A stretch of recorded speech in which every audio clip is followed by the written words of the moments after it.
Hello and welcome to the Phuket Stories podcast. I'm your moderator, Saigon Steve.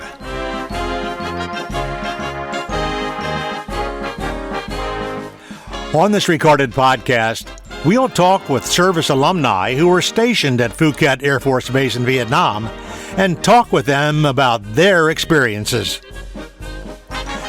Today's podcast is pre-recorded, but you're invited to participate on future podcasts by emailing your contact information to PhuketStories@gmail.com.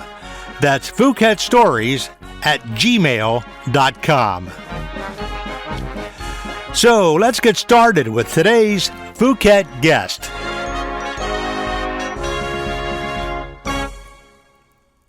We're talking with Ron Fletcher, who was an F-4 pilot at Phuket Air Force Base in Vietnam. Hi, Ron. Hi. So you sent us an email telling us you had some good stories, but before we start with the stories, I wanted to get a little background from you. In what year did you join the Air Force? I was commissioned ROTC in 1966 from Texas A&M. And you were commissioned to fly aircraft? Well, no, I was qualified and I went to pilot training, and they eventually agreed I could fly aircraft. So how long did that take in flight school? It was a year long. And did you start out on jets? Yeah, I was one of the many young second lieutenant pilots that got put in the back seat of F-4s by the Air Force. And what? Several years before they figured out that you could probably get a navigator to do that job, and they wouldn't be quite as anxious to steal stick time from the pilot. And what Air Force base was the training taking place? Pilot training was in Laredo.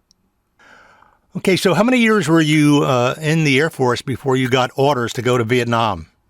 Well, I thought I was in the Vietnam pipeline when I checked out in the back seat at George Air Force Base in California.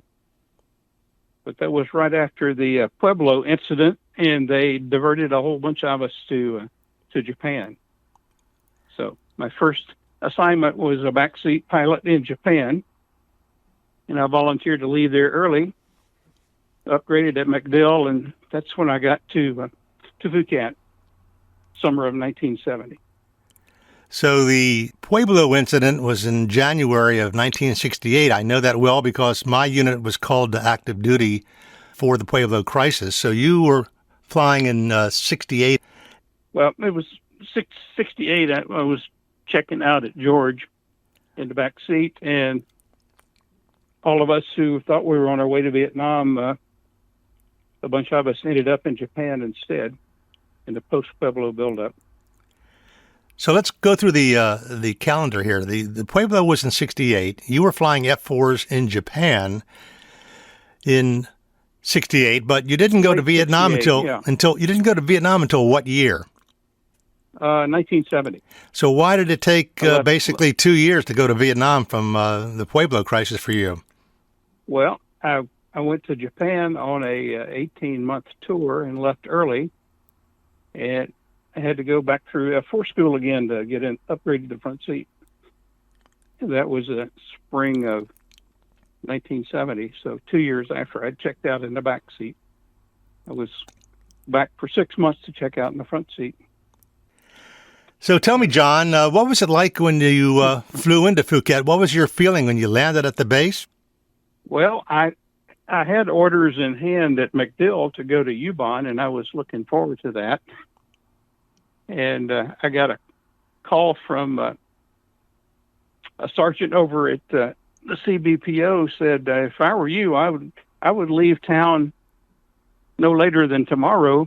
Otherwise, I might have to tell you about the change in your orders. And so I got out of town in a hurry, and thought I was still headed to Ubon because they hadn't caught up with me yet. And while I was out on the nature walk in jungle school in the Philippines, a guy from the CBPO in the Philippines chased me down on the jungle walk and said, "Captain Fletcher, we've got some order changes for you." So instead of going to Thailand, I ended up C-141 to Da Nang, and then some kind of in-theater transport down to Phuket. Probably a C-130. Yeah, probably. So what was your feeling when you got off the plane? Let's assume it was the C-130, and you got off the plane, you looked around, and what was the first thing that ran through your mind? Oh, I probably, it's just kind of nice, but sure is a little place. And that very first night, they put me up in, transient quarters, which was the hooch on the far outside of the officers' village up on the hill. And so I was in there with another transient. I can't remember whether he was going or coming, but he wasn't another pilot. And that night they had one of those recons by fire on the perimeter fence closest to where I was.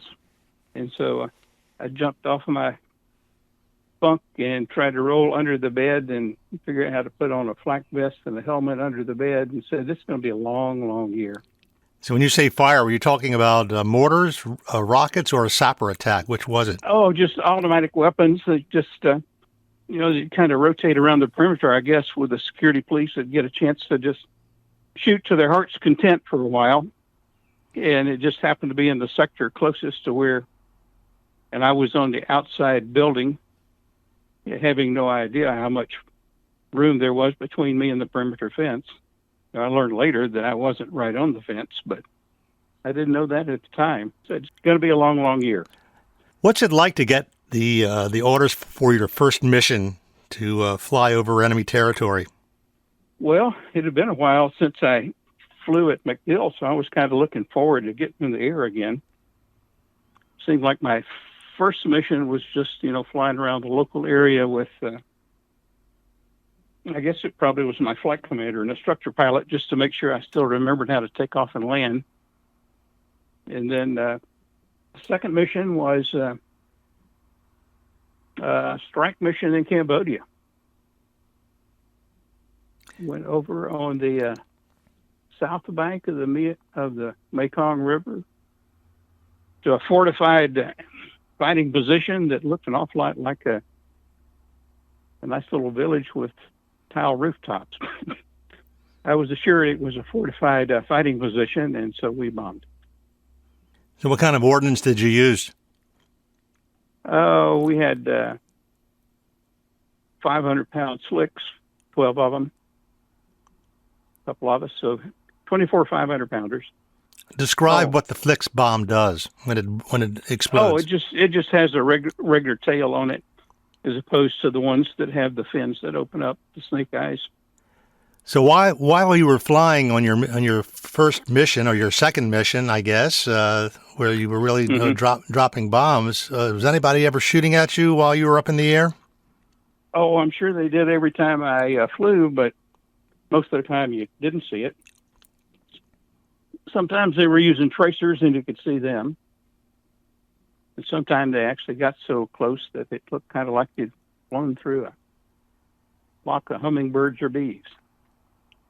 So I guess your heart's racing when you've got tracer bullets coming at you, right? Well, it depends on whether they seem to know where I'm going next.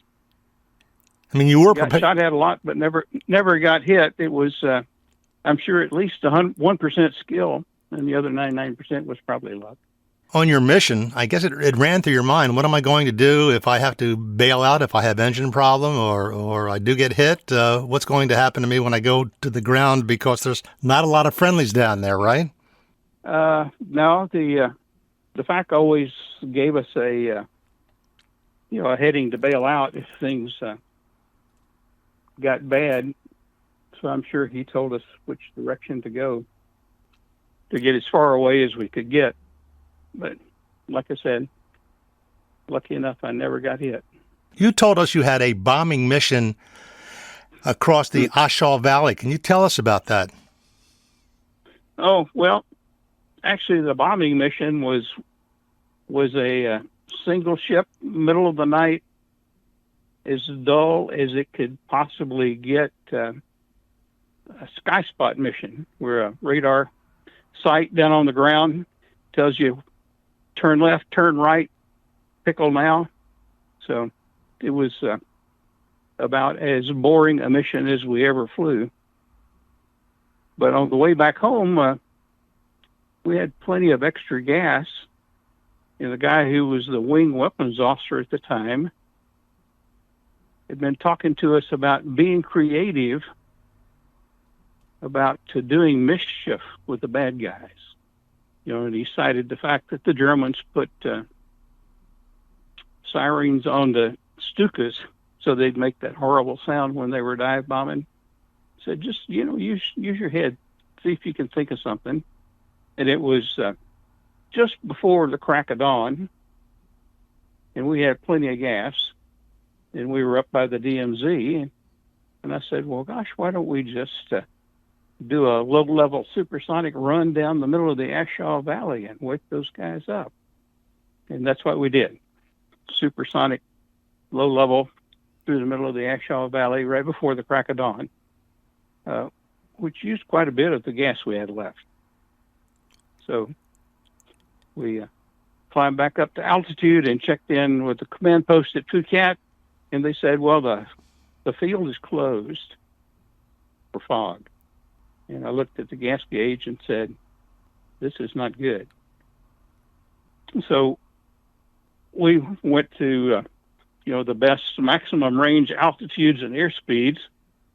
And as we passed over Phuket, it was severe clear, except there was a fog bank from Quy Nhon moving up the valley, and it was halfway up the runway.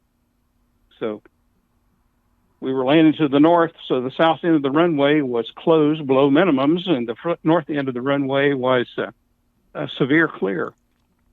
And so I asked the tower, well, couldn't I just land downwind? Seemed pretty safe to me.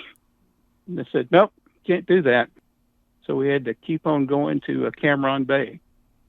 And I didn't flame out taxiing in, but there wasn't much gas left. It was my one and only trip to Cam Bay in a Phantom. How many air miles is it from Phuket to Cam Bay? Well, I can't remember. It's somewhere in the neighborhood of 100 nautical miles, I think. So how long did it take you to get there in time from Phuket to Cam Bay?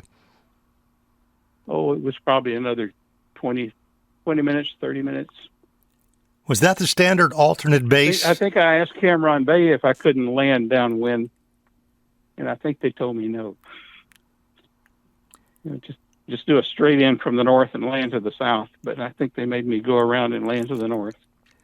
So was Cam Bay always the alternate landing base for you if you had to go somewhere other than Phuket to land? Well, it was the logical one since I was already at altitude and headed that direction. There was Da Nang, and I'm not sure whether Chu Lai was still open then or not. So when you were up at the Ashaw Valley, how far is the Ashaw Valley from Hanoi? Oh, it's in the western side of South Vietnam. It's one of the primary infiltration routes from the Ho Chi Minh Trail coming into the country. And it had belonged to the bad guys, I guess, for the whole war. So it was closer to Cambodia, you're saying, right? Is that correct? Laos. It was far enough north. It was just east side of Laos. I assume you were there for a year at Phuket, correct? Mm-hmm. Yeah, August to August. So did we have, at that time, did we have orders that we could go into Laos to bomb, or is it a secret mission? No, I'd say close to half of our missions were over there because that's where the Ho Chi Minh Trail was. I thought you couldn't fly over into Cambodia, that it was the Viet Cong or the NVA would fight in Vietnam and then go over the border because we were not allowed to go over into Cambodia in the early parts of the war. So I was wondering if in your time. No, when the American troops went over to Cambodia in the spring of 1970, that all changed. We could bomb in Cambodia. We had to be extra careful not to hit any culturally significant sites. And of course, it didn't take the bad guys long to figure out that if I put up the guns in the culturally significant sites, I could shoot at will. We weren't allowed to bomb those. So normally when you're flying an F-4 on a mission, are you flying with other aircraft or is it just you going solo? Oh, we almost always flew in pairs. That single ship middle of the night sky spot mission was the exception. We normally flew in pairs, and we almost always worked with a FAC. And did you come close to ever having a time where you thought, I may have to bail out, or maybe so low on fuel I'm not going to make it back? Any experiences like that while you were flying, or was everything pretty much by the book? You already heard about my one almost out of gas story. Right, but did you have any other close calls? Oh yeah, I was in Laos over by Chapone, which is infamous amongst fighter pilots. One day, and I got an electrical fire in the cockpit, and I thought, well, I might have to jump out, and this is really about the worst place to jump out, isn't it? It was my radar scope was catching on fire right in front of my face, and so I told my backseater, who had control of the on-off switch, to turn off the tube, and he said, "Huh?" And that was just one "huh" too many. So I think I yelled something unkind at him, and he turned it off, and we headed directly shortest distance to the South China Sea, hoping that when the fire got too bad and we jumped out that we would be over water. But the fire went away. Fire went away when he turned off the radar. I did write it up when we landed. Told maintenance they need to take a look at that. Now, when they gave you missions, did they try to give you the same aircraft every time, the same tail number, or is it just a luck of the draw? Just the luck of the draw. A lot of our sorties were off alert, and they had a mixture of birds from both squadrons, cocked and on alert. So we just flew whatever we were assigned for the mission, or whichever position we had on alert, whatever airplane was there. I think on regular missions, we normally flew one of the birds from our own squadron. Were most of your missions nighttime missions or daytime? Oh, the majority were day missions, but there were a lot of nights. So could you see? In fact, on alert we rotated with the other squadron, midnight to noon, noon to midnight, and every I think it was 2 weeks we'd swap. And so the guys that weren't on alert were on the flying schedule during that same 12-hour time frame. So rotating days and nights. So when you're doing a night mission and you're flying over enemy territory, do you see any lights down there with electricity, or is it torches, or what's going on down below visually? Oh no, they were pretty good at making sure we couldn't spot them. The facts going lower and slower, probably if anybody saw anything, they would see them. But no, we couldn't. The one big difference at night was you could actually see them shooting at you. But it was always ground fire, right? Did anybody ever send up a SAM up against your aircraft? Well, I swear they did that to me one night. It was another one of those humdrum, all by myself, single ship sky spots up by the DMZ. And this time we weren't working with the Air Force controllers, we were working with the Marine controllers. And they were really nitpicky, turn left 1/2 of 1 degree, change your airspeed 2 knots. And so I was intently flying instruments trying to keep that Marine off my back when my backseater said to me, "What's that?" I said, "What's what?" He says, "That thing over there." And I looked over there, and it was actually, it ended up being 3 of them, multi-stage, and the second stage had a bright, seemed like it was a blue light, just like the SA-2s you see in the films. There was the booster, and then there was the main rocket, and they were coming from inside or just the other side of the DMZ. When I got down, they put me on the BAT phone, and I talked to the folks down in Saigon, and they absolutely positively insisted that they were just unguided rockets. How do you avoid being hit by a SAM? Is it a maneuver or is it a jammer? Which is it? Oh, well, we didn't have jammers. I went down and got fast because we were, flying awfully slow when we were doing those medium altitude drops with the radar sights. So I was going pretty slow, and I didn't have much speed to maneuver with. So I went down in a hurry and got fast and turned south. And then we could see, behind us at altitude, the explosions in the air behind us. But it didn't matter how well we described it on the bat cone to those guys down in Saigon. They insisted that couldn't possibly be true, that we're supposed to believe them and not our lying eyes. So when you were assigned a mission, do you always get the same navigator, or is everybody just in rotation, and also, once again, the luck of the draw? It wasn't quite the luck of the draw, but it was not always the same guys. Because I assume when you have two of the same guys all the time, you two work as a team. You almost know how each other's thinking, right? And how each other's reacting. Whereas you have a new person each time, it's a different situation. Yeah, well, that's the way everybody would like to have done it. It just, for one reason or another, never seemed to quite work out that way. You had one guy or a couple of guys that you flew with more than most of the rest, but normally it was people from your own flight and your own squadron. So how many total missions did you do in Vietnam? Oh, somewhere around 200. I only count 175 of them because they were actual combat missions where the other guys got to shoot back. The leg out and the leg back in while going to the Philippines, I never counted. Although they, show up on my flight records as combat. Well, I thought there was a number that if you did so many missions, that's it. You flew so many, and then you didn't have to fly anymore. Yeah, that was when the guys were flying over the north all the time. 100 missions, and they were done. So it was unlimited for you. Yeah, it was just do your 12 months and catch your freedom bird.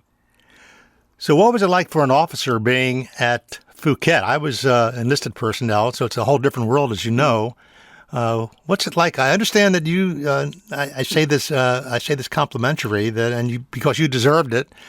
That the officers stayed in air-conditioned barracks. Isn't that true?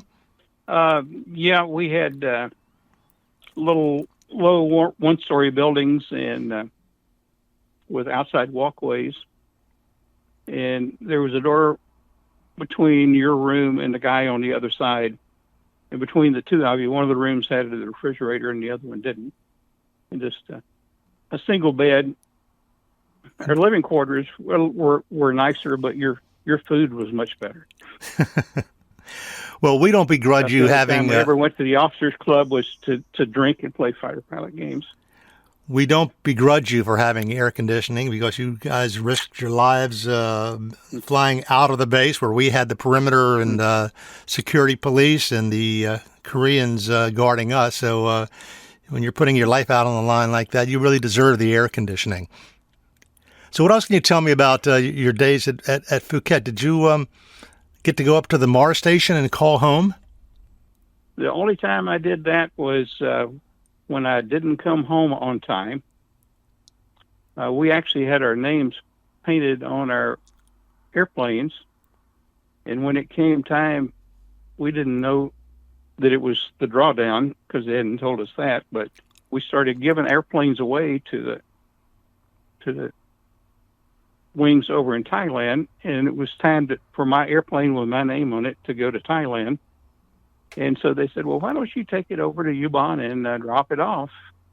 And so I did, with my backseater who had his name on it as well. And then we went down to Bangkok, and like most GIs, we just had a hard time catching a hop back in country. And when I got back, I found out I had missed the date for my end-of-tour urinalysis. And they wouldn't let me go until they got the lab results back. And so I got involuntarily extended. Think about it for a minute. Going to the Mars station, and talking to your mom for the first time and try to explain to her why you're not coming home on time. Because you haven't peed yet, right? Yeah, I'd peed, but the results hadn't come back from Saigon. So, yeah, didn't matter what the flight surgeon who lived with us told him about. Well, I know him, and he doesn't do drugs. He probably drinks too much, but he doesn't do drugs. That was not good enough. They had to get the official results back from the lab in Saigon. So I can't remember exactly how many days I got extended, but I do remember I was not very successful explaining that to my mom over the Mars. Did the F-4s have the parachute when you landed like the F-100s did, or is that not done on the F-4s? Oh, yeah. Yeah. So what happens if the parachute doesn't deploy? What happens? Did you run off the runway if it doesn't deploy? Well, if the runway's long enough, not much of anything exciting. If the runway's wet or not very long, it can get kind of exciting. And you also had to dump any ammunition that you didn't use on the mission before you landed back at Phuket. Is that correct? It depended on what we were carrying. Some of the things you could safely bring back. Some of the stuff you could never, ever bring back. We were one of the few bases that had the thin napalm full of riot control agent that they used in SARS. And we weren't allowed to bring those back. If one fell off on landing, then it would have been a mess. Ron Fletcher, were you aware that Phuket was one of the main storage bases for Agent Orange? Did you know that? I know now. I didn't know at the time. Well, none of us did, I don't They think. didn't bother to tell us. They didn't bother to tell us about that. You know, I had three roommates at Phuket, and two of the three have had cancer. One died, and the other one survived. So we were able to check out the kind of cancer he had, and sure enough, it's on the AO associated cancer list. So 2 out of 3 roommates. So 50% of us have had cancers, and one for sure, and probably both were Agent Orange related, and all we did was just live there. It's been a long time since Phuket, but now you can go on to Google Earth and see a satellite view of the base. Have you ever done that? Yeah. Oh, yeah. Yeah. And it's strange to see the revetments, and that's about all that, and the flight line, that's about all that is still there that from the old days. I heard that as soon as the Americans left, the locals came and stripped everything except the slabs for the buildings. But the wonder arches they couldn't take. They're still there. So I always ask the people when I'm interviewing, did you go R&R when you were at Phuket? And where did you go if you did? Yeah. Went to Sydney.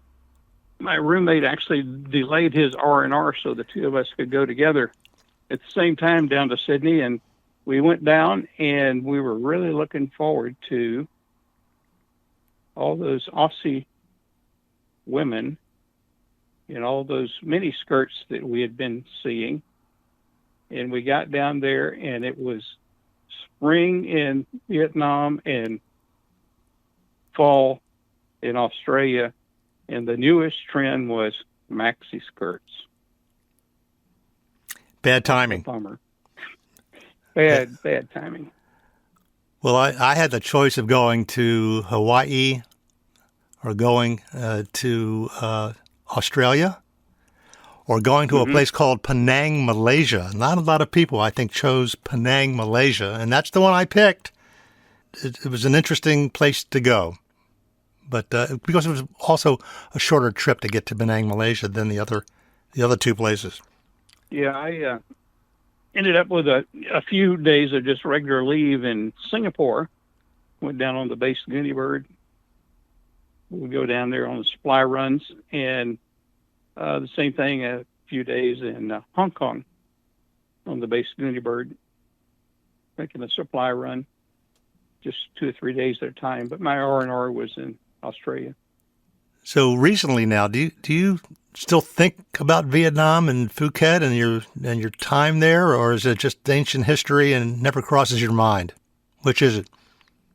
No, I'm still in touch with several of the guys that were in the squadron at the time, and I made the last 12th TAC Fighter Wing reunion in Tucson, I guess 2 years ago this spring.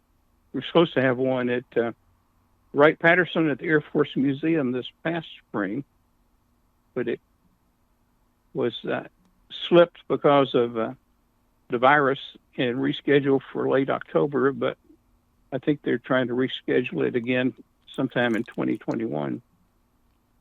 Most of the guys in the association are well over 65, and most of us have got comorbidity problems as well. So they're trying to slip it into 2021 now. But if I'm able, I'm definitely going to make that one. So, at the Air Force Museum. I haven't seen that one Air Force Museum since early 80s, I guess.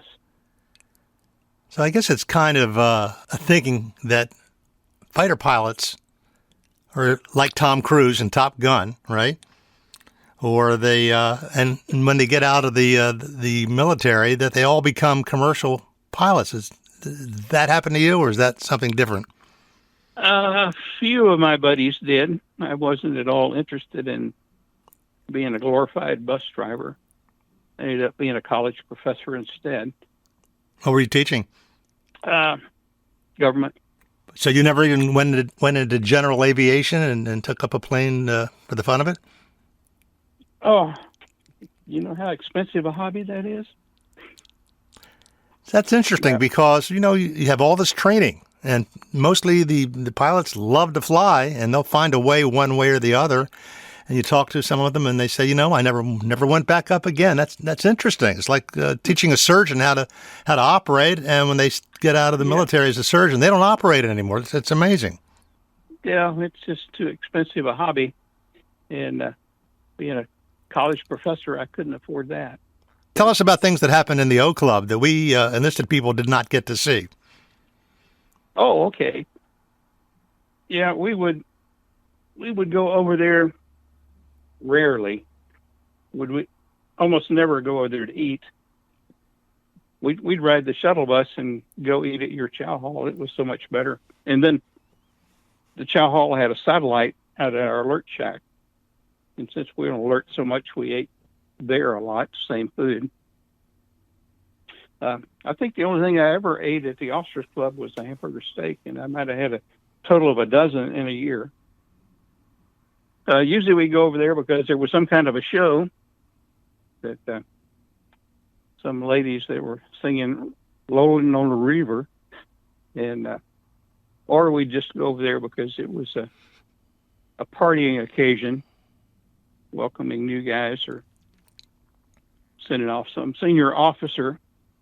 And we'd normally have a little bit more than too much to drink and start playing fighter pilot games like carrier landings, where they would put some tables together and wet down the tops, and you'd run, jump, and slide on your belly down to the end of the table and try to hook a chair or something with your feet so you wouldn't go off the end and land on your nose. We didn't have that game at the NCO Club. No. And sing fighter pilot songs.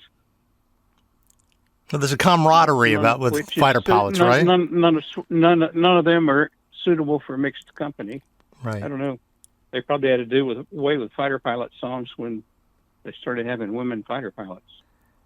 But a fighter pilot, it's a special breed of cat, as they say. It takes a certain personality, a certain skill to do that. Yeah, Top Gun was a pretty hokey movie, but one thing they nailed almost dead perfect was the attitudes of the guys. Cocky, right? That part was real. That part was real. Would the word be cocky? Yeah. Confident. Yeah, confident. There were very few fighter pilots that weren't confident. And we thought those we thought we knew those guys were dangerous. Well, Ron Fletcher, it's a pleasure talking with you. Thank you for taking the time to talk with us on Phuket Stories. Thank you for your service. Well, thank you for yours. Well, that wraps up another episode of Phuket Stories.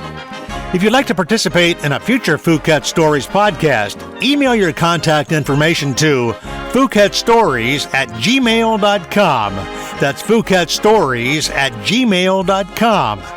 Until next time, thanks for listening to the Phuket Stories podcast. I'm Saigon Steve.